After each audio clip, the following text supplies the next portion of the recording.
As we always say, it is the most wonderful time of the year. It is draft time. It is approaching. You are tuned in, locked in, wherever you're listening right now to the one and only, the Sick Podcast Steeler Crazy. I am Jay York Football. Alongside of me, you're looking dapper, man. I know I say this every time, but you look like you're about to sell me a car, or maybe some sports memorabilia. Mic'd up Sports One. What's up? It's cold in Pittsburgh right now, man, so I don't want to know what it's like in South Florida. Yeah, maybe that's why I look dapper, as you mentioned the fact that I'm in South Florida. I got a little bit of a tan this weekend. I went to Pirates Marlins opening day, sat in the sun, watched our Pittsburgh Pirates absolutely choke away the first game of the season. We're already sitting here. They're 1-4. When you watch this, they might be 1-10. Who knows at this point? But yeah, man, it's a tough start for the Pirates. So I'm already looking ahead to the draft. The Steelers. I feel like that's what I'm trying to keep my brain emotionally detached from the Pirates. Yeah, well, like I said, we're going to be bringing on a great guest. We have a great guest today to break down some. I'm sure, I don't know. I always like to ask these guys, because I know you have like 25 mock drafts. So we'll have to ask our next guest where he's at in mock drafts right now. So, Shane, let's run it. Turn up your volume. Because you're about to listen to The Sick Podcast. Steelers Crazy. Aaron Smith shields. Flacco, Polamalu takes it home. Super Bowl 43. Pittsburgh might be bound for that thanks to number 43. The sickest Pittsburgh Steelers podcast. Sports entertainment like no other. It's gonna be sick. Yes, sir. Our guest today, big-time contributor to the Boston sports scene. You can hear him on 98.5, the Sports Hub. Of course, co-host the Patriots Catch 22 podcast, contributor to Bleacher Report, and much, much more. He is on X at Real Alex Barth. It is none other than our guy, Alex Barth. What's going on, man? How we doing, guys? Thanks for having me. Thanks for joining us. We're excited to chop it up a little bit. And the first thing I want to get into before any draft talk, we mentioned all the work you do surrounding the Patriots, which means you got to see Aaron Rodgers twice last year. At least I'm sure pretty close to the Jets, obviously, as well, given the same division. Aaron Rodgers, Pittsburgh Steelers, big-time connection. What are your thoughts there? How did he look last year against you guys as well? Yeah, he was fine. The first game he played was that Thursday night game where the Jets beat the bag out of the Patriots. That was kind of like Patriots won week 1. They played the Seahawks tough week 2. They lost, but it was close. It was like, all right, like there's some traction here. And then the Jets game was kind of the real beginning of the end and the beginning of the slide. And that, you remember, he had a slow start and he came out in that one and was awesome. Second game, he was fine. I think that was late in the year. I think at that point, everybody kind of knew what that was, and he was checked out, and they were checked out. And honestly, that's kind of who he is to me at this point in his career. I think there are still flashes of the guy that we saw in Green Bay, but it's not consistent, and it's probably going to get less consistent the older he gets. I think he has a higher upside than a guy like Russell Wilson if you're betting on it, but the Steelers, Mike Tomlin, 9-10 wins every year, just get into the playoffs. I don't know if they're more an upside team or a floor team. Yeah. It would be an interesting fit, him and Tomlin together. It really would. So I was really into the Patriots getting DK Metcalf. I think that was an outstanding addition, and that's going to be a huge help to whoever's playing quarterback, and that's probably going to help reinvigorate Rodgers a little bit if and when he gets to Pittsburgh. But I don't think you're getting the guy in Green Bay. We're 3-4 years removed from his last dominant season at this point, plus that Achilles injury. I think he can still play. I still think he's a starting caliber quarterback in the league. I wouldn't say anything much stronger than that. I think if he's your starter for a year, you're fine, but you're probably looking to upgrade. Obviously, he's not a long-term solution, and I don't think he's a guy that you're looking at as, he's going to put you in the Super Bowl conversation or anything at this point. Yeah, the DK Metcalf news had to be a bit tough for Patriots fans. Reportedly, turned down a deal to the Patriots. I think it's interesting nationally. Drake May gets a lot of crap. Of course, Stephen A. Smith threw out there the other day, like, why would Stephon Diggs sign to play with Drake May? This kid, talk about long term. When I watched him, he looks absolutely fantastic. So it leads me into a natural quarterback transition question. What are your thoughts on this upcoming class? Specifically maybe Steelers are never going to be in Cam Ward territory. But Right. give us thoughts on like Shadur and Jaxson Dart and maybe anybody else you've watched. I don't think it's quite as bad as 22. I don't think it's quite as bad as that Kenny Pickett, Malik Willis class. Certainly not last year. Certainly not even the year before where it was Young and Stroud, and then you had that drop off. I never bought the Will Levis hype. To me, Sanders from a draft perspective is, I'm not going to say sort of Will Levis because I have another comp for that, but like, I think there's quarterback needy teams at the top. And he's the quarterback that helps match that number. We'll see what happens with the Browns and Kirk Cousins, but okay, we think we have two quarterback needy teams at the top. Teams are generally aggressive for quarterback. So that means the top two quarterbacks, whoever they are, should go at the top. I think that's sort of where Sanders stock comes from. I'm actually higher on him than most people. I think I'm probably a little higher in the consensus. I think that offensive line in Colorado did him no favors, and people talk about, well, he needs to be better in structure. He needs to be better in the pocket. I don't know what he is in the pocket because he never had a pocket in Colorado. So it's tough to say. I think he's more of a like move down the field kind of chain mover. I hate to use the term, but game manager quarterback, whereas some people sort of see him as that big play threat. I've heard comps for him like Bo Nix, like Andy Dalton, some of those names thrown out there. I think he's more athletic than that. He's not as athletic as Cam Ward, but he's more athletic than that. It's really, what are you looking at? Are you okay if you're a team at the top of the draft? Hey, he's not a typical top of the draft quarterback, but he's a guy who can be a starting caliber quarterback in this league, and we know we'll have that box checked versus, all right, well, we're at the top of the draft, we'll take a better player, but you don't know when you're going to be in position to draft a starting caliber quarterback again, right? Yeah. You may be picking at a spot where you're 18 or 20, and you can get a guy like that. But maybe not. Is that the guy you want? So it goes back and forth. This is kind of what the Patriots did a few years ago with Mac Jones. We knew Mac Jones wasn't the best quarterback in that class, but he was a guy that people thought at the time, and there was some evidence his first year before everything fell apart, that he could kind of be a guy that, all right, you're not going to win because of him. You can win with him.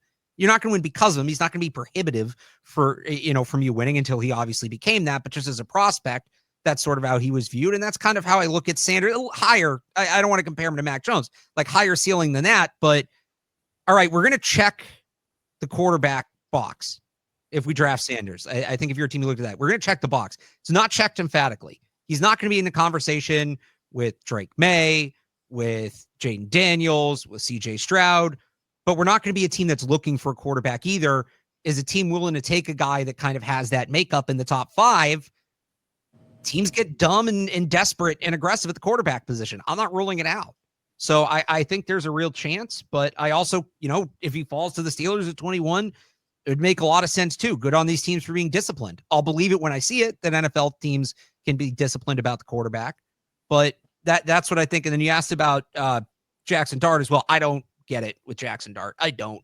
Like, he can throw the ball really far. Cool. Great. You can get guys that can do that in the 6th or 7th round. This is where I bring the Will Levis comp in.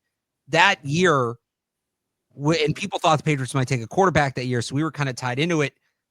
Will Levis, like, every day he would jump 3 or 4 spots, and, he's going up in the betting odds, and suddenly, he was the betting favorite to be the 2nd overall pick, like a day before the draft. And I thought I was losing my mind. And then obviously he falls to the top of the 2nd round. I think that's Jaxson Dart. I think this draft just needs another quarterback. He's a body that plays the position. People are trying to do the math. Does he sneak into the back end of the 1st round? Maybe. I think it would be a mistake if he does. I honestly don't even think he's the 3rd best quarterback in this draft. I think if you want floor, the 3rd best quarterback in this draft is Will Howard. If you want ceiling, the 3rd best quarterback in this draft is Jalen Milroe. Now, they're kind of raw to the other extreme.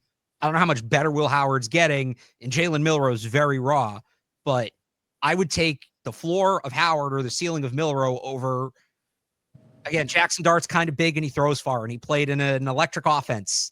Great. I'm not basing my franchise on that. Day 2, you want to take a shot? Sure, I can see it. Take a shot on the traits. He's not a 1st-round pick to me.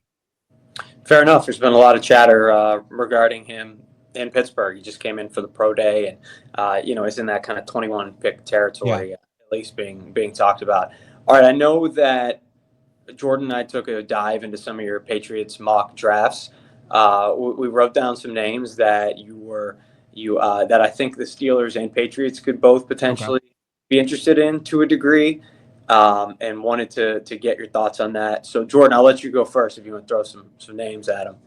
Yeah, all great insight too, Alex. Yeah, I'm sorry. I know that was a lot. I haven't gotten to talk quarterbacks this year at all. No, I mean, and I know I sound like I'm beating a dead horse, but we have a lot of local guys on here, and kind of to get a national perspective on the podcast here and there, it's a fresh, it's just to have that is very, it's enlightening. So we really appreciate it.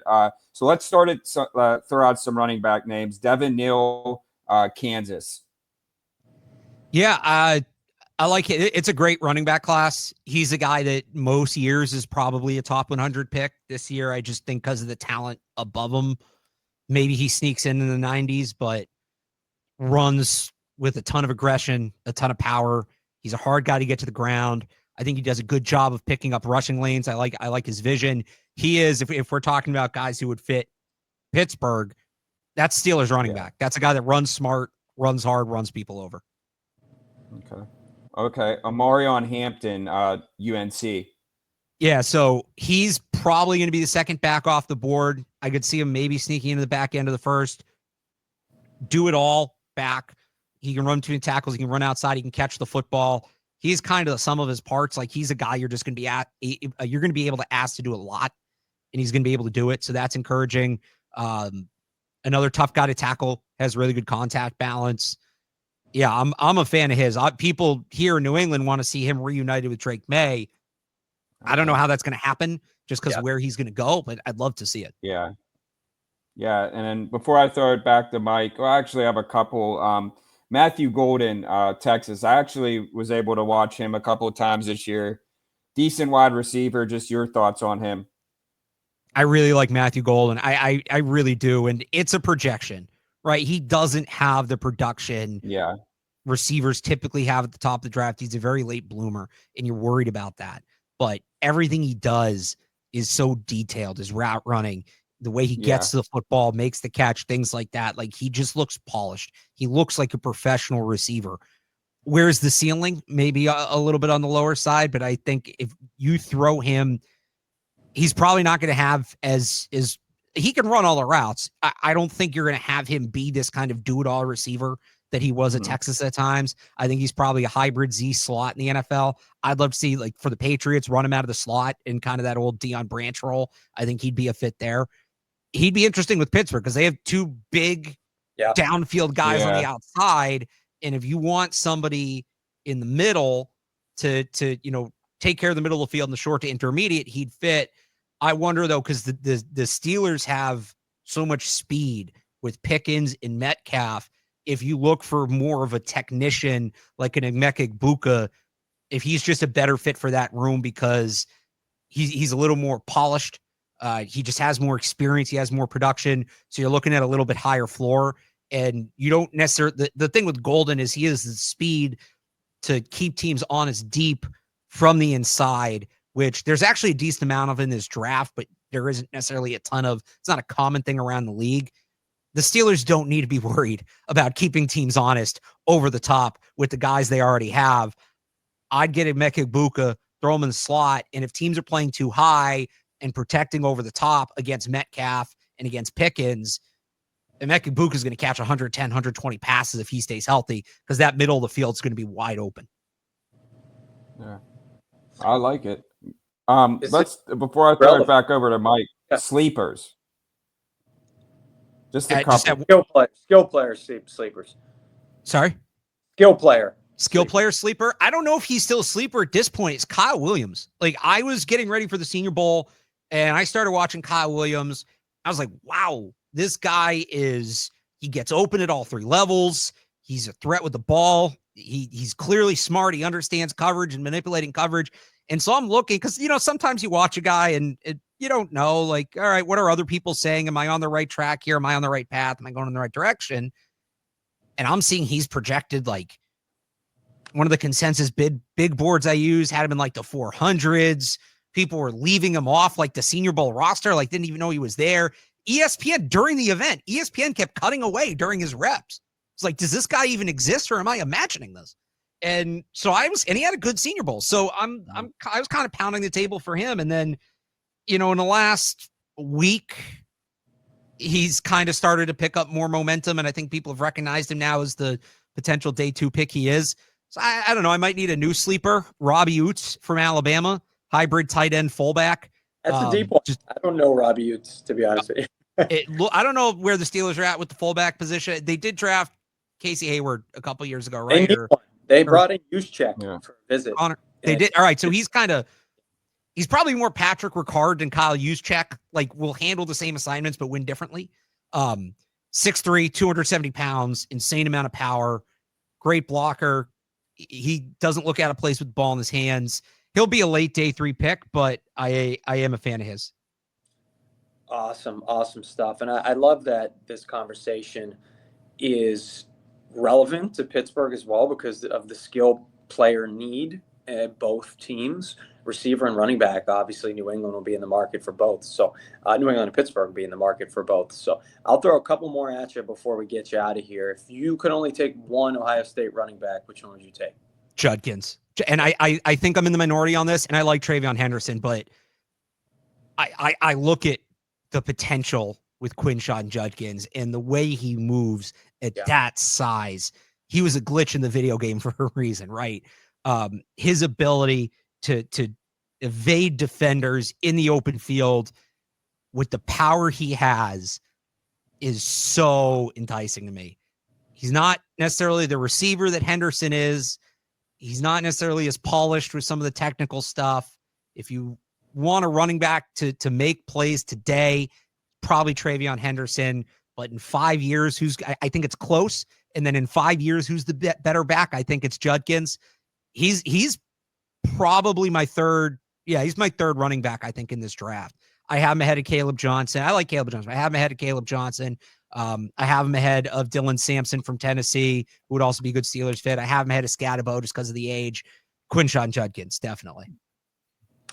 Yeah, I think one of the Ohio State running backs are likely going to be number 3, I would think, on a lot of boards behind Hampton and, of course, Genty. All right, my last guy, I know you did a little bit digging into him. Seems like somebody maybe who flew under the radar a tad and is now at the forefront of a lot of wide receiver conversations. Jaden Higgins, Iowa State. Yeah, interesting player. Timed better at the combine than people expected. Clearly moves well for his size, and he's a big guy, but I don't know if people are expecting him to run in the 4.4s. It's going to be interesting to see, if you polled 10 teams, they might be split. Is he an X? Is he a big slot? You look at his ability to find holes in coverage, sit down, reliable hands, but also, again, the size, the way that plays on the outside, his ability to track the deep ball. I think it's a team-to-team thing. For the Steelers, I look at the other Iowa State receiver, Jalen Noel. And again, it goes back to that. Can you get somebody who's going to get open in the short and intermediate middle of the field? And for the Patriots, too, I like Noel better than Higgins. There are some teams where Higgins makes more sense. Like, this isn't a blanket thing. Or to grade them both out of 10, it would be about even. But they're very different kinds of players. I look at Jalen Noel as a guy that can be a volume guy in the middle, but unlike, he's maybe not as polished of a route runner as Igbuka is, or even as Xavier Restrepo is out of Miami. But his burst, if you get him the ball in space, his ability to take off and turn a 8-yard catch into a 20, 25-yard play, that's a great way to win in the NFL in the slot. If you can have a guy that does that, his route running is going to need to improve, but it's not anything glaring. It's pretty standard for a guy at that point in the draft. Sure. I look at what he can do after the catch. And that's what, if I'm trying to find a guy to play in the slot, that's what I'm trying to get. All great stuff as we get a lot warmer to the draft here. Jordan, you have anything else? No, I think you could just tell everyone where they can find you. Great stuff. I wrote some of those names in my phone, so definitely going to go back and watch some film on those guys and get ready. I did want to ask this. I teased it. How many mock drafts do you have? Because I know Mike is like the king of mock drafts, so I just want to see if there's anyone as crazy as him. So I'll publish during draft season I published 3 Patriots 7-round mock drafts. That's a good number. I published 3 NFL first-round mock drafts. I do 3 because it's just the way the schedules we break up. It's all 3s. I do this thing. I actually just dropped my new one on Monday called the mock draft mailbag, where it's like a typical writer mailbag, but instead of sending questions, people send me screenshots of their mock drafts and I react to those. So that's 9. And then I host the Patriots Beat podcast on CLNS Media. We do a live mock draft show every Thursday during draft season. So that's probably another 4 or 5. That's what I publish. But then it's like I'm just during the day running through. I'll run through 4, 5, 6 of them a day sometimes, just because it's all about different scenarios. It's all about learning different players and learning the different scenarios. So, you know, it's you got to learn the whole class somehow, and it's a fun way to do it, right? All right, I'm going to do one, but I'm only going to take SEC players. I'm going to do one, but I'm only going to take players on offense. I'm going to do one, but I'm only going to take guys that went to the Senior Bowl. And I may not publish that, but it's just forcing myself to, okay, let's look at these different sorts of scenarios. Let's learn some new players. There's players that I maybe haven't gotten into where it's, all right, well, I want to take, a corner here. Who's on the board? I'm not familiar with these guys. Let me get a little more familiar. So, I mean, I'll do a couple hundred during draft season. I would say impressive. 10 to 15 are ones that I like actually write up and publish. I did one today. I do one every year. I don't know if I'm going to publish it because I caught too much heat last year.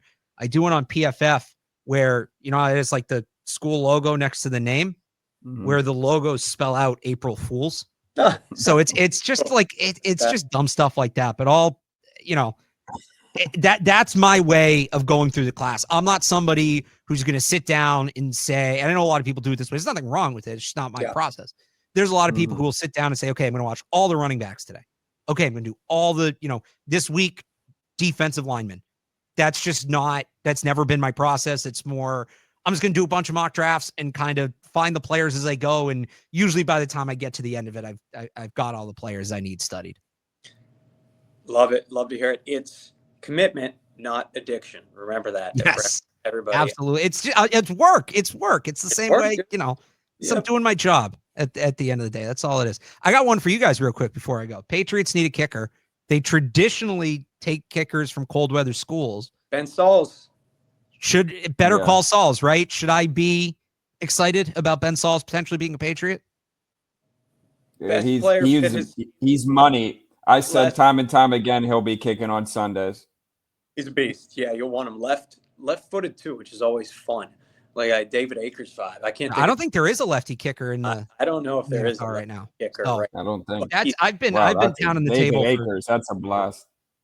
I've been pounding the table for Ben Sauls. Pretty good at it. So.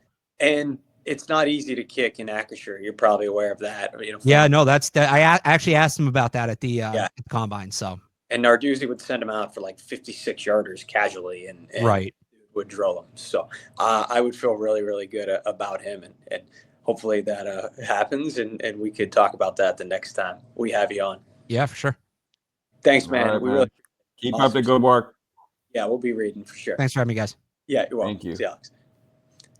Jordan, really good stuff, of course. Love the draft insight. We're full-blown draft. I think he has you beat. He did get me beat easily, double, triple what I'm doing. And hey, April Fool's mock draft, not a bad idea. I can maybe put one of those together myself, but I'll probably get shit from everybody for just saying it's just bad draft anyway. But yeah, thanks everybody for watching, tuning in, listening to the podcast. We appreciate you. Make sure you subscribe, and we'll see you next time. And that's a wrap. Hope you don't miss us too much until next time. Follow the Sick Podcast Steelers Crazy on YouTube, Instagram, Facebook, Google Play, and Apple Podcasts.